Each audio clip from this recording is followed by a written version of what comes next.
یہ مسلمانوں کے بے حسی کا عالم ہے۔ جو کچھ لکھتے ہیں یا بولتے ہیں اس کے وبال پہ سوچتے نہیں کہ ہم کیا کچھ لکھتے ہیں اور کیا کرتے ہیں، اس سے اللہ خوش ہوگا یا ناراض۔ اللہ تعالیٰ فرماتا ہے قرآن مجید میں، اللہ تعالیٰ کا ارشاد ہے ما یلفظ من قول الا لدیہ رقیب عتید، یعنی انسان کے منہ سے کوئی لفظ نکال نہیں پاتا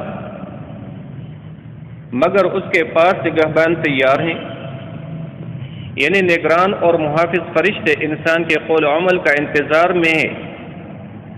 انسان زبان سے جو بات کہتا ہے فرشتے اسے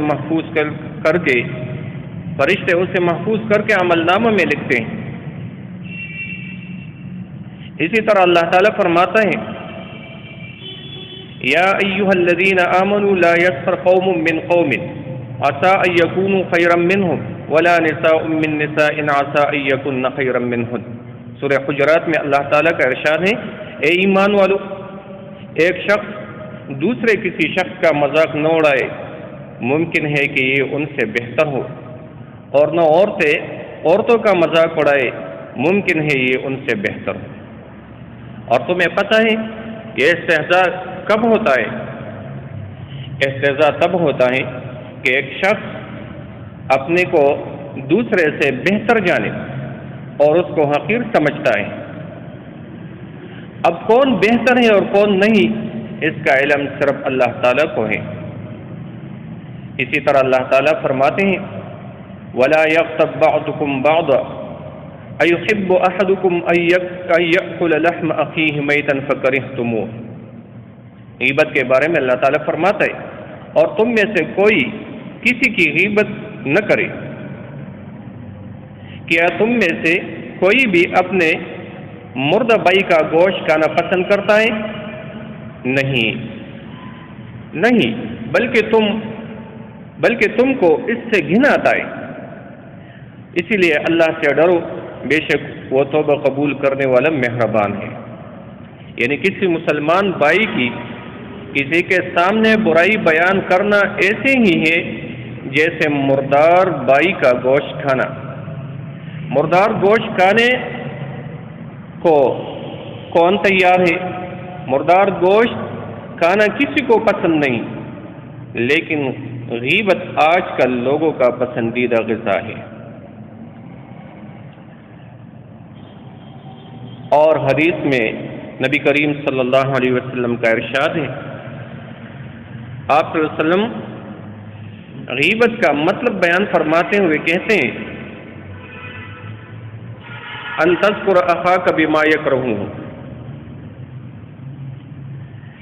کہ تم دوسرے لوگوں کے سامنے کسی کی برائیوں کا ذکر کرے اور وہ اسے برا سمجھے۔ آپ صلی اللہ علیہ وسلم کے صحابہ میں سے کسی صحابی نے پوچھا ان کان فیہ ما قلتہ یا رسول اللہ، اے اللہ کے رسول، جو بات میں اس کی طرف منسوخ کرتا ہوں اگر وہ بات اس میں ہے، تو آپ صلی اللہ علیہ وسلم نے فرمایا ان کان فیہ ما قلتہ فقد غبتہ وان لم یکن فیہ ما قلتہ فقد بہتہ۔ اے میرے صحابی، اگر وہ بات اس میں ہے تو نے اس کی غیبت کی، اگر وہ بات اس میں نہیں ہے تو یہ بہتان ہے، اور یہ دونوں گناہ کبیرہ ہیں۔ دونوں سورہ حجرات کی آیت اور آپ صلی اللہ علیہ وسلم کی احادیث کی روشنی میں حرام ہے۔ دونوں گناہ کبیرہ ہیں، بہتان ہو غیبت ہو، یہ گناہ کبیرہ ہے۔ اسی طرح ہنسی اڑانا، مذاق کرنا گناہ کبیرہ ہے۔ اپنے آپ کو اس سے روکے رکھ۔ آپ صلی اللہ علیہ وسلم کا ارشاد ہے امسک علیک لسانک، اپنی زبان قابو میں رکھو تاکہ کسی کی دل آزاری نہ ہو، ورنہ جہنم کا ایندھن بن کر بربادی ظاہر ہے۔ آج کل ملکی سیاسی پارٹیوں کی بھرمار اور اسی طرح پارٹیوں کے کارکن دوسری پارٹی کے لیڈروں کے بارے میں غیبت، تہمت، استہزاء اور گالیاں دے کر دوسروں کی تذلیل کرتے ہیں، یہاں تک کہ علماء کو بھی نشانہ بنایا گیا ہے اور عجیب طرح القابات دیتے ہیں علماء کو۔ اور یہ لوگ یہ کام صرف جائز نہیں بلکہ ثواب سمجھتے ہیں، جو کہ قیامت کی نشانی ہے۔ اللہ ہمیں معاف کرے۔ میرے بھائیو، ایک طرف اللہ کی طرف سے کرونا وائرس کی وبا میں ہم مبتلا ہیں، اور دوسری طرف غیبت، تہمت اور دوسروں پر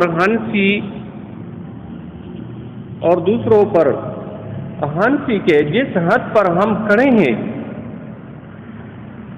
تو اس سے یقیناً اللہ کے عذاب میں مبتلا ہو کر دنیا و آخرت میں گرفتار ہوں گے۔